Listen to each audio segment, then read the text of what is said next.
책을 너무 좋아하는 소녀가 있었습니다. 그 소녀는 자신의 꿈과는 너무 다른 삶을 살았어요. 나이가 든 후 소녀는 생각했습니다. 해보고 싶은 걸 해보자. 현실에 밀려난 책에 대한 그리움을 여러분과 함께 나누고 싶습니다. 본질을 벗어나지 않는 요약, 지적 대화를 위한 넓고 얕은 지식, 3. 정치편, 시작하겠습니다. 군 말, 최 사장은 이 책을 통해서 세계의 많은 정치적 성향을 자상하게 말해줍니다. 또한 정치와 떨어질 수 없는 경제와의 연관성도 잘 설명해주고 있습니다. 저는 그중 우리가 살고 있는 한국의 정치에 초점을 맞춰 정리했습니다. 앞으로 저는 지적 대화를 위한 넓고 얕은 지식을 인문학을 위한 것이라기보다는 내가 살고 있는 세계를 이해하기 위한 교과서로 항상 두고 읽어볼까 합니다. 내가 살고 있는 세계를 이해해야 나의 위치를 더 잘 알 수 있고 그것은 또 나에게 문제점이 무엇인가를 짚어볼 수 있고 그것을 알게 되면 내가 어떻게 해야 더 잘 살 수 있나 해결책을 찾을 수 있다는 지은이의 말에 공감하게 된 까닭입니다. 여러분들도 직접 최 사장의 지적 대화를 위한 넓고 얕은 지식을 꼭 한번 읽어보시기를 바랍니다. 탄자니아의 세렝게티 평원에서 사자와 대화할 우연은 없겠지만 혹시 아나요? 저와 여러분이 만나는 날이 있을지. 그때 어른들의 대화놀이에 우리 모두가 초대되기를 바라며 정리를 시작합니다. 지적 대화를 위한 넓고 얕은 지식 3. 정치편 지은이 최 사장 들어가며 좁고 깊은 지식은 전문적이고 독자적이며 개별적인 지식이다.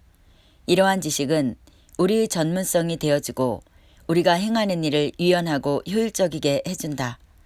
이런 전문 지식들이 각 분야에서 제 기능을 다할 때 사회는 구성원 전체에게 풍요로움과 편리함을 제공한다. 하지만 풍요로움과 편리함만으로 삶을 살아갈 수는 없다. 인간은 삶의 의미와 가치를 이해하기 위해 타인을 만나고 위로받아야 한다. 우리는 타인에게 말하고 타인의 말을 들어야 한다. 그리고 이러한 대화가 이루어지기 위해서는 서로 기본적인 공통분모를 공유해야 한다.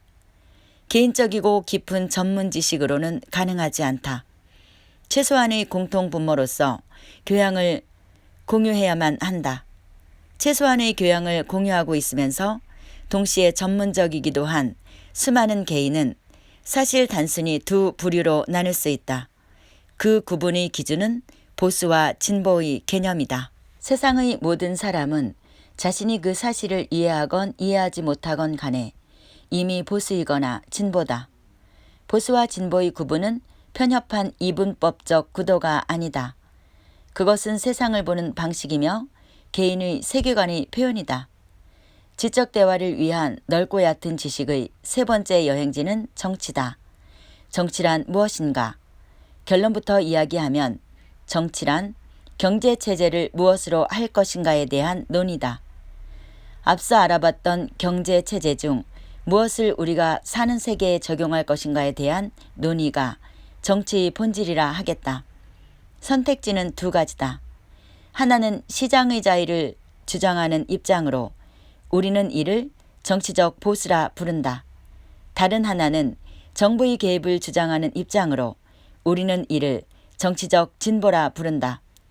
그리고 이렇게 이론적으로 접근한 보수와 진보를 실제로 구분해 볼 것이다. 그 후에는 사회에서 보수와 진보를 선택하는 방법으로서의 정치 제도인 민주주의에 대해 알아볼 것이다. 보수와 진보의 이론적 구분. 질문으로 시작해보자. 당신은 보수인가? 진보인가?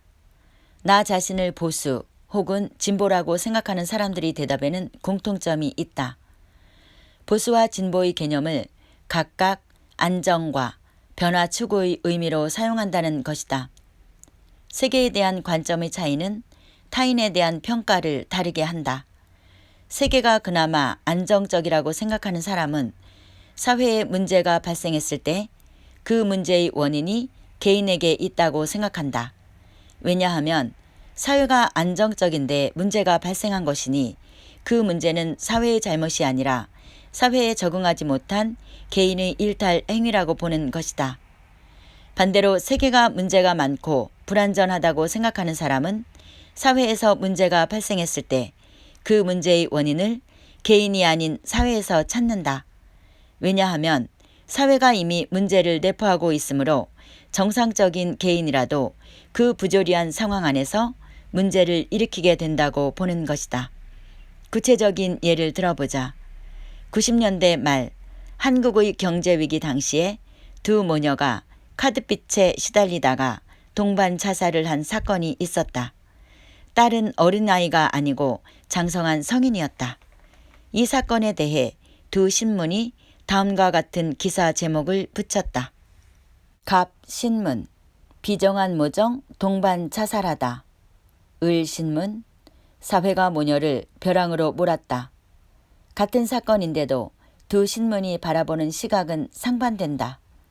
당신은 어떤 신문사가 사건을 더 정확히 반영했다고 생각하는가? 갑은 동반자살이라는 사건의 책임을 모녀 개인에게서 찾고 있다.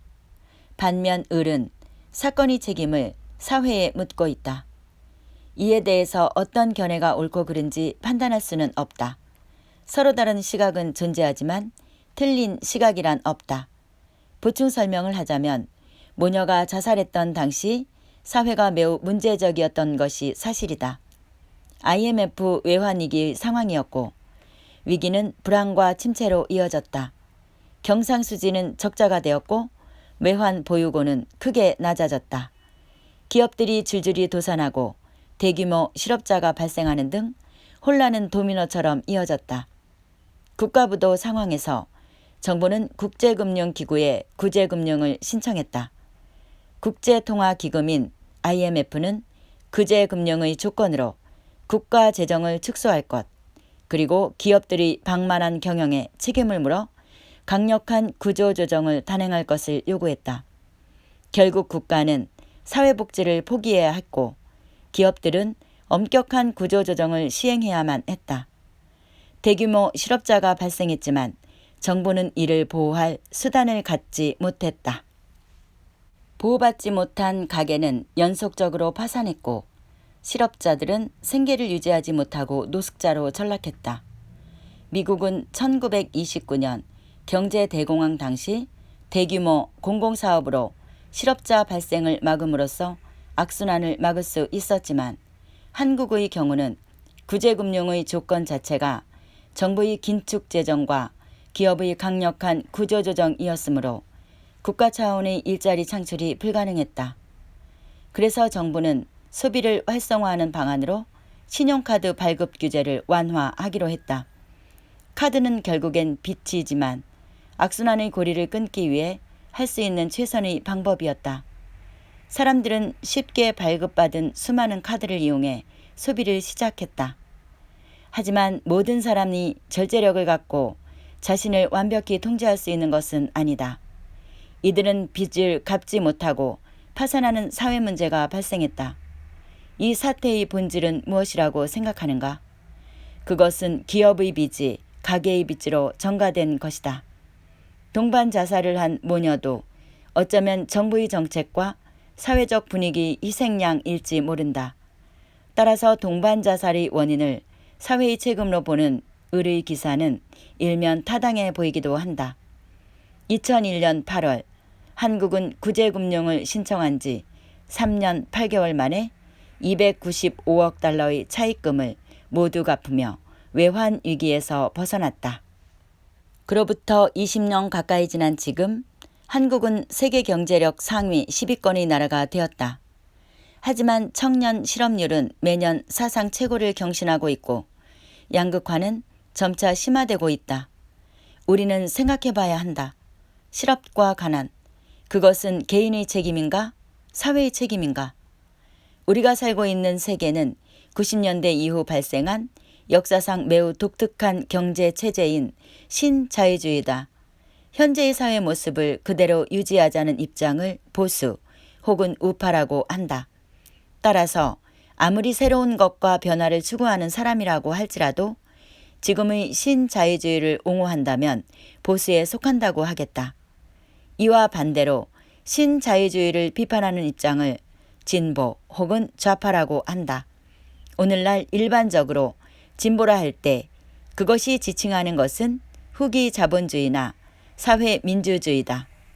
그렇다면 도대체 누가 어떤 이유로 그다지도 신자유주의를 지켜내고 싶어 하는가? 자본가들이다. 초기 자본주의와 신자유주의는 정부가 시장에 개입하지 않고 시장의 자유를 추구한다. 기업과 자본가들은 복지보다는 세금 인하를 추구한다. 왜냐하면 삶의 질이 높은 자본가에게 공공서비스나 복지는 특별히 의미를 갖지 않기 때문이다. 반대로 이러한 신자본주의를 싫어하는 개인과 집단은 누구인가? 당연히 보통의 사람들, 즉 노동자들이다. 생산수단과 자본력을 갖지 못한 사람들은 정부가 세금을 높이고 규제를 강화함으로써 복지를 향상해 주기를 기대한다. 이제 우리는 보수와 진보를 구분하는 기준이 신자유주의에 대한 태도에 있음을 이해했으며 보수와 진보가 궁극적으로 누구의 입장을 대변하는지도 알게 되었다. 보수와 진보는 각각 장점과 단점을 갖는다. 보수와 진보의 장단점을 경제체제와 연결해서 정리해보자. 우선 보수는 신자유주의와 동일한 장단점을 갖는다. 국가와 사회 전체의 성장이 보수의 장점이다. 단점은 복지 축소와 빈부격차가 심화가 소외계층의 불만을 일으켜서 결국에는 사회 갈등을 낳는다는 데 있다. 다음으로 진보는 후기 자본주의와 동일한 장단점을 갖는다. 장점으로 세금과 복지가 늘어난다. 따라서 사회적 약자들의 삶의 질이 개선되고 빈부격차가 완화되어 사회 갈등이 억제되고 이로 인한 사회적 비용을 줄일 수 있게 된다. 반면 단점으로는 세금이 높아지기 때문에 이때 직접적인 부담을 지는 자본가와 기업이 노동과 투자 의욕을 상실할 수도 있다는 것이다. 이는 기업과 국가의 경쟁력을 낮출 것이고 시장의 활기를 떨어뜨릴 것이다. 보수와 진보의 선택 문제는 현재의 상황을 고려하여 개인과 전체의 이익에 어느 쪽이 더 부합하는가를 합리적으로 판단해야 하는 문제이다. 당신은 보수인가 진보인가? 이에 대해 논리적으로 가능한 답변은 다음과 같다. 1. 내가 자본가이고 보수를 선택하는 경우. 2. 내가 노동자이고 진보를 선택하는 경우. 3. 내가 자본가이고 진보를 선택하는 경우. 4. 내가 노동자이고 보수를 선택하는 경우. 우선 1과 2는 자신의 이익을 대변해 줄 입장을 선택한다는 점에서 매우 자연스러우며 합리적이다. 다음은 상식적이지 않은 3과 4를 살펴보자. 우선 3의 판단은 정의롭다. 3을 선택한 사람은 자본가이므로 일반적으로 높은 교육 환경에서 성장했을 가능성이 높다. 그러므로 경제와 정치에 대한 이해를 바탕으로 보수가 자신의 이익을 대변할 것임을 누구보다도 잘 알고 있을 것이다. 그럼에도 불구하고 진보를 선택했다는 것은 그가 경제가 아닌 또 다른 측면, 즉 윤리적 측면에서 판단했을 것임을 예상하게 한다. 마지막으로 4의 판단은 조금 이상한데 이 판단은 단적으로 어리석다. 가난한 사람이 자신의 이익이 아니라 부유한 타인의 이익을 위한다는 것은 전혀 윤리적으로 보이지 않는다. 아마도 4를 선택한 이가 있다면 그는 경제와 정치에 대한 이해가 부족해 누가 자신의 이익을 대변하는지 판단하지 못했기 때문일 것이다. 혹은 정치의 본질이 자신의 이익을 대변하는 입장을 선택하는 것이라는 사실 자체를 모를 수도 있다. 지금까지 논의 내용을 바탕으로 현재 한국 사회 내 여러 집단의 정치 성향을 분석함으로써 보수와 진보의 개념이 어떻게 구분되는지 현실적 측면에서 살펴보려 한다. 지금부터의 분석은 근거를 찾기 어렵고 논란의 소지도 많은 주관적 분석이 될 것이다. 그럼에도 불구하고 현실적인 구분을 시도하는 것은 이 책이 단순히 이론적으로만 정리하기 위한 책이 아니라 타인과의 대화를 위한 실질적인 지식을 쌓는 데 그 목적을 두기 때문이다. 다만 지금부터의 구분은 다분히 주관적인 판단임을 명심하고 세부적인 구분은 독자가 다른 사람들과의 지적 대화 속에서 스스로 정립하길 바란다. 보수와 진보의 궁극적인 차이는 세금과 연결되어 있다. 대략적으로 알아보면 신자유주의를 추구하는 한국, 미국, 일본의 경우 25% 내외의 세율을 유지한다. 수정 자본주의를 추구하는 영국, 프랑스, 독일의 경우에는 대략 40%, 사회민주주의를 추구하는 스웨덴, 덴마크의 경우 50에서 60% 내외의 세율을 유지한다. 개별 정당의 정치 성향은 경제체제에 대한 입장과 직결된다. 따라서 한국에서 자유한국당이 집권 정당이 된다는 것은 앞으로 한동안 한국 사회가 세금 인하 및 규제 완화, 복지 축소, 친기업적 정책 증가라는 방향성을 가질 것임을 예측하게 한다. 보통의 노동자와 서민의 삶은 복지 감축과 빈부 격차 심화로 더 팍팍해지겠지만 기업 주도의 경제 성장을 기대해 볼 수도 있을 것이다. 반면에 진보 정당이 집권하게 되면 모든 정책은 복지 증진에 초점이 맞춰진다. 노동자, 서민, 최소 수혜자의 삶을 개선하고 빈부 격차를 줄일 것이다. 반면 자본가와 기업은 세금 부담에 고통스러울 것이다. 해외 자본의 투자는 감소하고 국내 자본은 해외로 빠져나갈 것이다. 이에 따라 국가 전체의 이익이 저하될 가능성이 있다. 더불어민주당은 보수 정당보다는 상대적으로 정부의 시장 개입과 복지 증진을 추진할 것이다. 반대로 진보 정당들에 비해서는 시장의 자유를 추구할 것이다. 이것은 한편으로는 자본가와 노동자의 요구를 적절히 조율하는 모습으로 나타날 수도 있지만 실제 현실에서는 양쪽 모두의 비판 대상이 될 가능성이 높다. 왜냐하면 제도와 정책의 결정에서 모두를 만족시키는 조율이라는 것은 불가능에 가깝고 결국 어쩔 수 없이 어느 한쪽의 이익만을 대변해야 하는 경우가 발생하기 때문이다.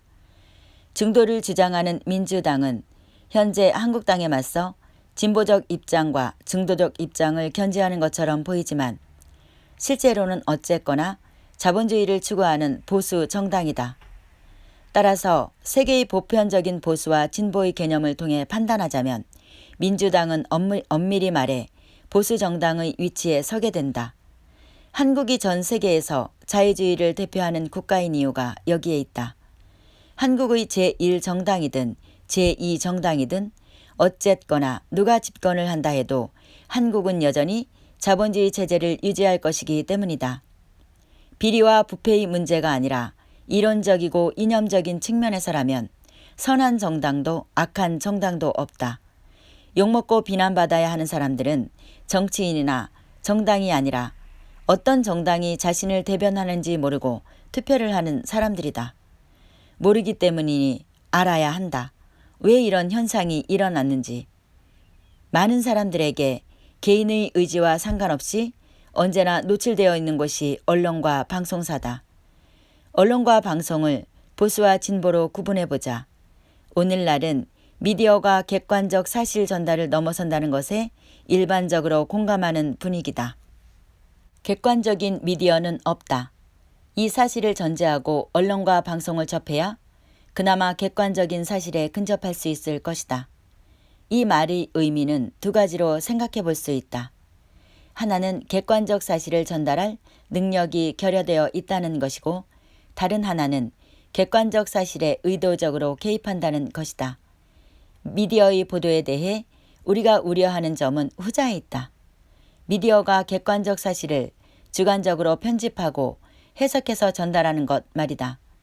미디어가 객관성을 잃어버리고 주관적으로 편향될 수밖에 없는 것은 단적으로 수익구조 때문이다. 언론사와 방송사는 어떻게 유지되는가? 오직 광고 수익을 통해서다. 오해하면 안 된다.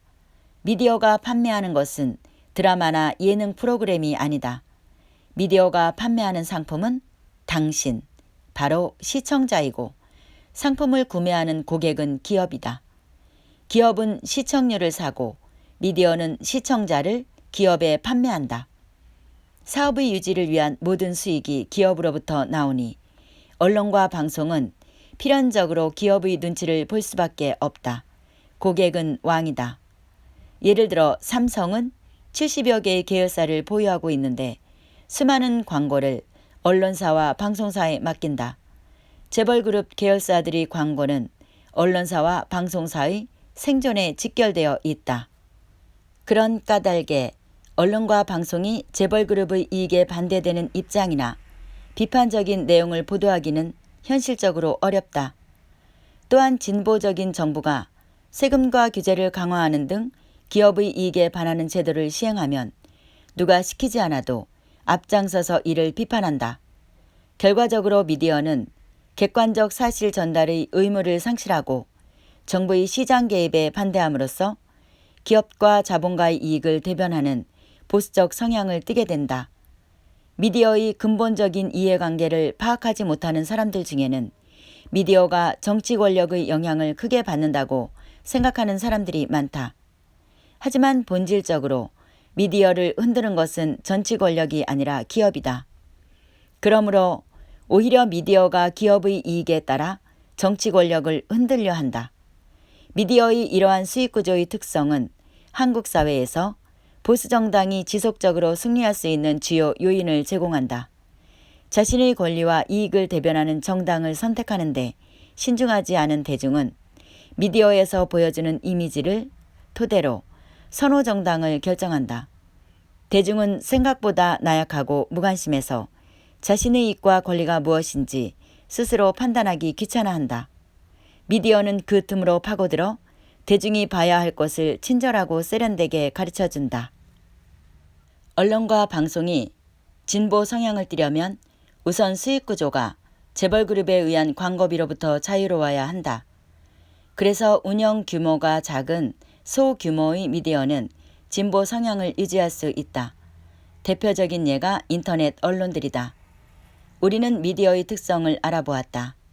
이제 미디어의 정치 성향을 현실적으로 구분해보자. 우선 언론사의 경우 대표적인 보수 언론인 조선, 중앙, 동아의 언론사 점유율은 50%대, 발행부수상으로는 70%대의 점유율을 가지고 있다.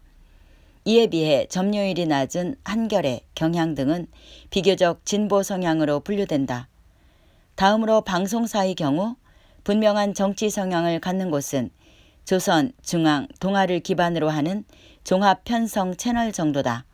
이 중 JTBC는 최근 다른 종편 채널들과 달리 비교적 진보적 목소리를 반영하고 있으나 기업과 노동자의 이익 충돌에서 누구의 이익을 대변하는가? 라는 거시적 관점에 근거한다면 보수적 성향으로 분류하는 것이 적합하다. MBC는 일반적으로 오랜 시간 다른 공중파에 비해 진보적 성향을 띄워온 것으로 알려져 있다. 반면 SBS는 상대적으로 보수적 성향을 갖는다. 연예와 오락 중심의 방송으로 인식되는 SBS를 보수적 성향으로 판단할 수 있는 근거는 세계관에서 찾을 수 있다. 현실의 문제를 집요하게 파헤치지 않는 것, 정치적 사안의 심각성을 강조하지 않는 것은 중립이나 비정치적인 성향이 아니라 현실의 문제에 구조적으로 접근하지 않는 보수적 세계관이다. 날카로운 풍자와 시사가 배제된 예능은 대중의 말초적인 재미에만 초점을 맞춤으로써 실제의 현실에서 눈을 돌리게 만드는 정치 행위와 같다고 할 수 있다. 대형 미디어의 보수화와 재벌기업 눈치 보기는 일면 정의롭지 않아 보인다. 하지만 보수 성향의 언론과 방송이 항상 부정적인 것만은 아니다. 대기업의 광고를 토대로 미디어가 대중에게 양질의 서비스를 무상으로 제공할 수 있었던 것이 사실이다. 그들은 막대한 자본력을 토대로 복잡한 정보를 체계적으로 엄선하고 소자본으로는 엄두도 낼 수 없는 볼거리를 제공했다. 대중문화의 질적 향상에 미디어와 기업 간의 공생구조가 기여했음은 분명하다. 보수와 진보의 개념도 정확히는 자본가와 노동자의 이익 대립에서 발생하는 개념이다. 건의와 부에서 앞서가는 자본가의 목표는 뒤따라오려는 노동자와의 차이를 더 벌리거나 유지하는 것이고, 건의와 부를 가지지 못한 노동자의 목표는 앞서가는 자본가와의 거리를 좁히는 것이다. 궁극적인 측면에서 노사의 협력이란 존재하지 않는다. 노사가 협력했다고 할 때 그것의 실제 의미는 노조와 사측 중 누군가는 이익을 얻었고 누군가는 손해를 감수했다는 것이다. 그런데 여기에 앞서 살펴본 미디어의 정치 성향을 연결하면 어떻게 될까? 노사의 문제는 어떻게 보도되고 있을까? 우선 보수 언론과 방송은 사측의 손해와 그로 인한 국가 경제의 위축 가능성, 연관 기업들의 피해를 중점적으로 보도할 것이다. 그에 비해 노조의 파업은 과격하고 폭력적인 영상과 함께 도로교통 방해, 시민의 불편함과 연계하여 소개할 것이다. 파업의 이유와 목적은 보도하지 않을 것이다. 반면 진보 언론과 방송은 노사 문제를 전혀 다른 방식으로 다룰 것이다. 열악한 노동 환경과 불합리한 임금, 빈부격차의 심화, 기업 경영의 부패 문제에 주목할 것이다. 정부에 의한 공권력 투입이 얼마나 과격하고 폭력적인지를 집중적으로 보도할 것이다. 만약 보수 언론과 방송만을 접하면서 살아온 사람이라면 그는 자연스럽게 기업의 이익을 옹호하는 것이 옳다는 신념을 가질 것이다. 반대로 진보 언론과 방송만을 접하면서 살아온 사람이라면 기업을 악으로 보고 노조의 이익만을 옹호할 것이다. 문제는 앞서 논의한 바와 같이 한국에서 가장 강력한 영향력을 행사하는 대형 언론과 방송들이 일반적으로 보수적 성향을 띈다는 데 있다.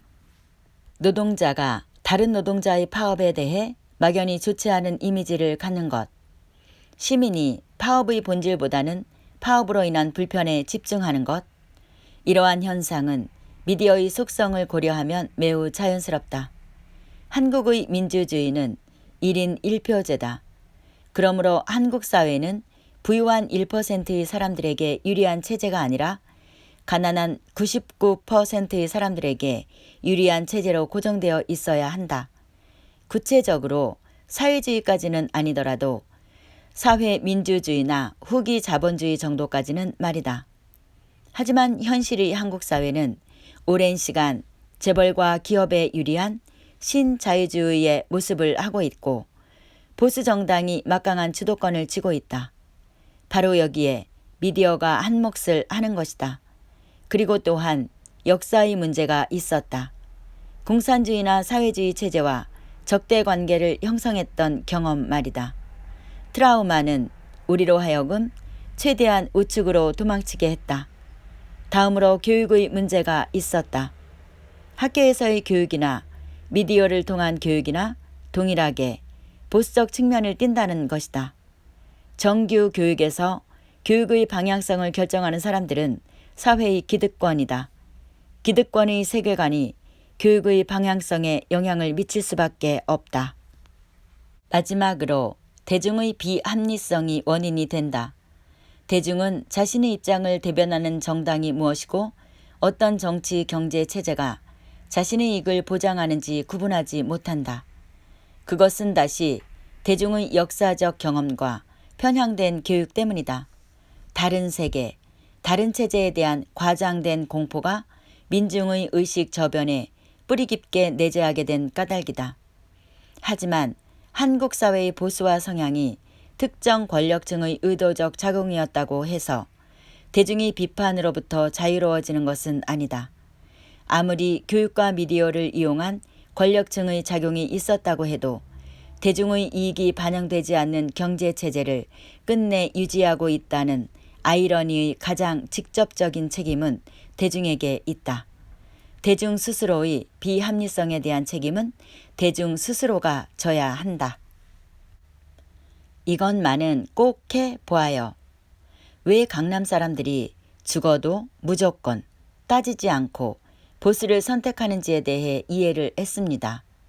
그들은 누구보다도 자신들의 이익을 누가 대변해 줄 것인가를 정확하게 알았던 것입니다. 편향된 방송으로 미디어는 나쁘다고 생각해 왔습니다. 그러나 구조적으로 그들이 생존하기 위해서는 그럴 수밖에 없음을 이해하게 되었습니다. 노동자이면서도 자신의 권익을 찾을 줄 모르고 엉뚱한 소리를 하는 사람들이 답답했습니다. 여러 가지 이유로 그들도 그럴 수밖에 없었음을 인정하게 되었습니다. 그런데 이 책을 읽고 이렇듯 타인에 대해서는 정리가 되었는데 저 자신에 대해서는 오히려 확실하다고 생각했던 신념이 흔들립니다. 나는 보수인가 진보인가? 자본가를 어디까지로 보아야 하는가? 나는 노동자인가 자본가인가? 우리나라는 1%의 부자와 99%의 가난한 사람들이라고 했으니 내가 가난한 것은 명명백백한데 말입니다. 다른 사람이 아닌 나 자신부터 교육과 미디어에서 자유롭지 못했다는 생각을 해봅니다. 이 책을 밑거름 삼아 공부를 더 해볼 생각입니다. 여기까지 함께 해주신 여러분 감사합니다.